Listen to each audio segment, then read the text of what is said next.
to take down the economic system of the United States, and that will have repercussions in every direction, then what is it these ETs, I mean, in other words, what are they doing and what are they saying? What is their position just as observers? And why are they talking to us again? Well, I don't know what their position would be in specific human affairs about warfare, other than the fact that my original post was that if we engaged in some event that became totally entropic, and such as a nuclear war, they would not initiate contact. They would remove themselves from the situation and allow us to iron it out ourselves. That's important and interesting. That's certainly one of the questions that I would want to ask these guys, and maybe ask over and over again if I was in that team of 6. In terms of Lindsay Williams, okay, I'm very familiar with this material, and it's very interesting. The good news is, here's the good news, that we came very close to a very serious event some 3 or 4 years ago, specifically with the Lebanese conflict. With the Lebanese conflict? When Israel went into Lebanon? Right. It got very critical because there were threats made. Nothing happened because there was a lot of back-channeling, both to Syria and Iran. And what's interesting with Iran is they have there's a lot of back-channeling, there's a lot of moderation in Iran. So what's interesting is nothing's set in stone. We still, even though the PTBs have their agenda, they've had to push it back. I mean, if you remember, Lindsay's connection to the oil banking cartel said that at midday trading of June of last year, it was 147, and it was going to go down. It didn't get a specific date, but it was going to go down to $50 a barrel. It did, in fact, but he also intimated it was going to hover around $50 a barrel. We're now up at 80, so there seems to be a play involved with at what rate, to what extent they can initiate their agenda. So we're hoping that there are elements out there to counter the designs of those people that think they absolutely control the world. Yeah.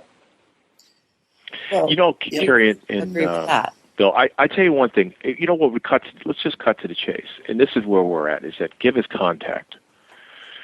30 days, unambiguous, everybody gets it. That creates a transcendental reconfiguration. I think that's the issue. That's what we want the most. We being Clay and Shawn Pickering. Yeah. What you mean, like ships in the skies, something unambiguous? Okay. Things that can't be disputed or argued against, and it changes. I guess you're seeing that as an sort of.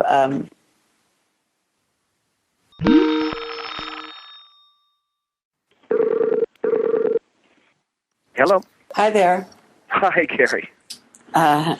Any idea what was going on over there? I have no idea. Okay. I don't know. You were both saying that what you wanted was basically contact, that you feel that for some reason contact, see, we would say, I mean, at least I would say, we've had contact for, umpteen number of years, and it's ongoing. But No. Let me answer that, Shawn. I want to get on that one. No. Yes, we have had contact, but we don't have consensus. We need unambiguous contact. Everybody on the planet has to get it. Everybody has to agree. There can be no question that it's a manipulation, a false flag operation. It has to mean that people say, yes, we have been contacted. So with that will come the questions. With that will what Bob Dean, and we've been saying for a very long time, we'll have an apocalypse, which means unveiling or revealing. That is the transcendental reconfiguration that we look at. I don't see anything other than contact being a catharsis to where we're headed for now. And I mean that in a good way. I don't mean that we genuflect or we deify ET in any sense, at least with this race. But it will allow the 7 M's of power, the media, the markets, the muscle, which is your military, medical, money, morals, which is religion, and minds, academia. It'll allow that structure, it'll allow that control or that power to ask the questions, and it will create an environment where we can, start to correct some of the problems or correct some of the injustices that are happening between the haves and the have-nots on this planet. I think contact is our best solution, but it has to be done correctly. You have anything to add, John? Well, I was going to say in one of the upstate meetings, one of the issues that were brought up was the idea of compensation. That if disclosure comes out, some of the well, there's a difference here. I want to be careful here. No. I'm talking about disclosure. No, but I was talking about. I know, but I want to go over this disclosure at this point. One of the problems with disclosure is that some of these countries say, "Well, you got to start compensating us. You got to pay us back for all the ills. You, being the United States, has to compensate for all the ills that it's done over the last 60 years under the rubric of denial." And that created a big hubbub. It turned quickly into the blame game. So what I'm saying is that with disclosure, there's so many things that come into play. You know, when disclosure happens, you know, what will they disclose? To what extent will they disclose? Will we get a half-truth? Will they manipulate us? But with contact, it's clear. There they are, and then from there, we can react. Or if contact is viewed as imminent, it's definitely going to happen, then hopefully the disclosure process will be facilitated. Let me just back up to give you a little detail on what Shawn was talking about disclosure. It was a Chinese official, because I actually put this out, it's already out. It was a Chinese official who said, "You guys pay for it. You pay for disclosure." And our guy said, "Fuck you." He literally said, "Fuck you." And he stood up, and our guy stood up, and our guy was wrong in the way he said that. He should have said it another way. That's okay. I think it's not a bad thing to say "fuck you" once in a while. I think it puts it on the table. And as long as you back up and you correct yourself. So our guy knew he was wrong, and he bowed, and they bowed, and so both saved face, both sat down.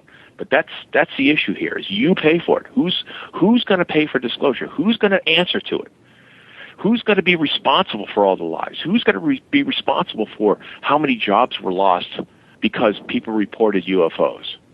I mean, there's a huge problem, logistical problem, and economic problem to deal with on that. But what happens to the technology that perhaps has been seeded from other ET groups into the American military industrial complex? Who has the proprietary ownership of that information?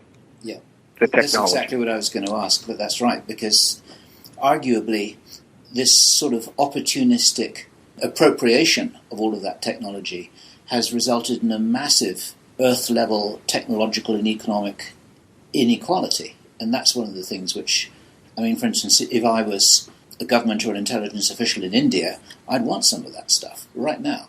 Right.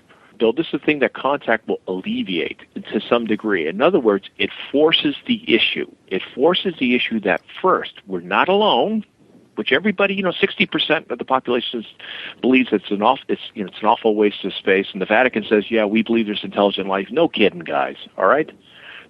What needs to be asked, are they here? And yes, and I agree again with Bob Dean and many other researchers, not only are they here, they've been here all along, okay? It's that some species we've noticed and some we haven't. One species we haven't noticed, or they didn't want to notice, is this bunch we call the silicon-based intelligent extraterrestrial life we call the conformers. And it's new, and it's met with hostility. Understandable. Okay. With that being said, everybody has to agree that we're being contacted. If we have one ship over Washington, D.C., okay, the first thing I can hear people saying is that that's bullcrap because we know Washington, D.C. is Israeli-occupied territory, and that's a holographic manipulation. And we can't have television showing ET because we know that's a manipulation. Everybody has to get it. It has to be unambiguous. It has to resonate to every single soul on this planet that this is a real event. It's not a manipulation. It's not a Kissinger false flag scenario. It's not a report from Iron Mountain. It has to, with a surety, everybody says, hey, we are contacted. This is a real event. We're not alone. Okay. And this will bring the questions up. Well, let me throw a wrench into this concept here, because what you have to look at is actually how many races are out there, and the fact that they don't all get along, and that they are vying for control, some of whom are looking for resources and using and plundering the earth for resources. Some of whom are actually using humans as resources.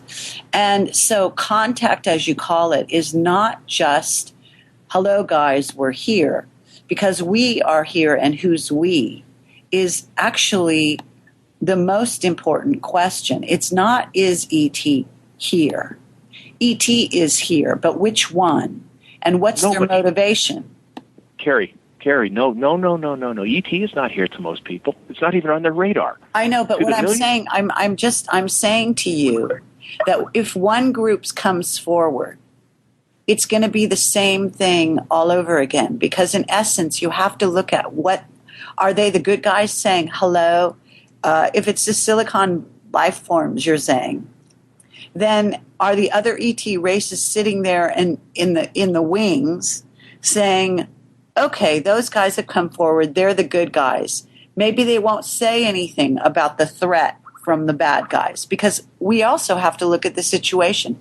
Let's just say the Earth is under threat, not because of man's inequality to man, but because of the ET races that are threatening man's very existence, in addition to the extinction level events that could transpire.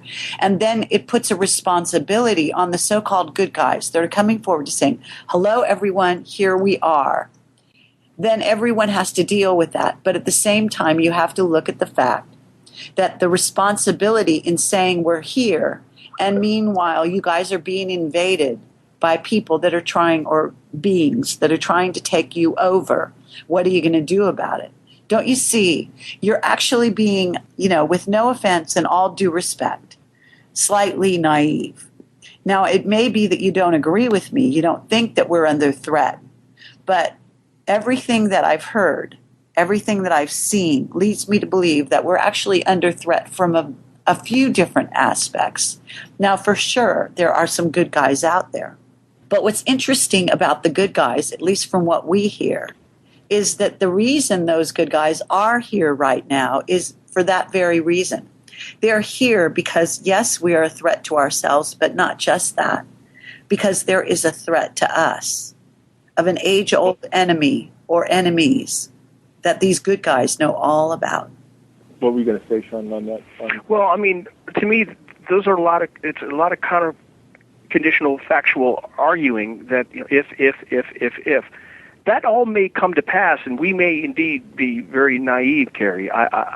Maybe at the end of the day, contact could open Pandora's box. It's possible.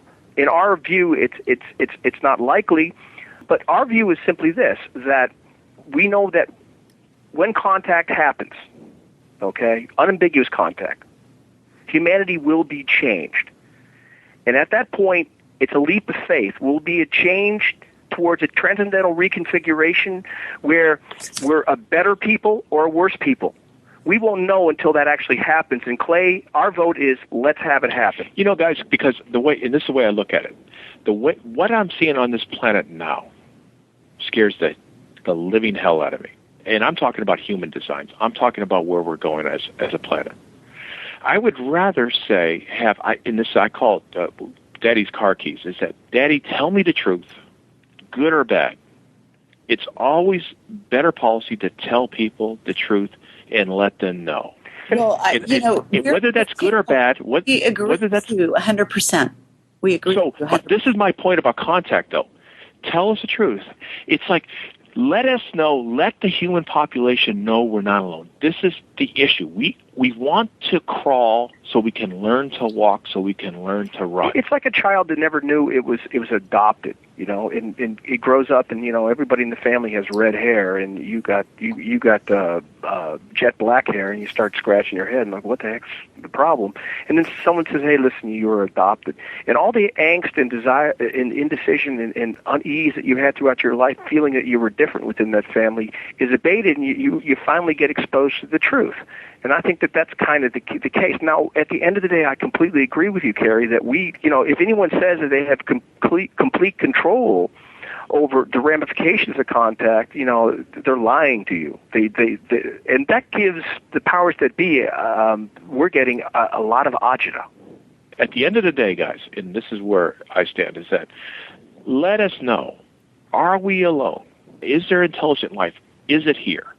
And I think people intuitively, deep down, want to know that. They want to have that truth. They want consensus. Yeah. And those who do not want it are not aware, and they will have a tough time adjusting. However, I'm not worried about the average common man. I don't like to use the word average and common. I'm more worried about the power structure, because they are the ones that are going to have a hard time. The Noam Chomskys of the world are going to have a hard time because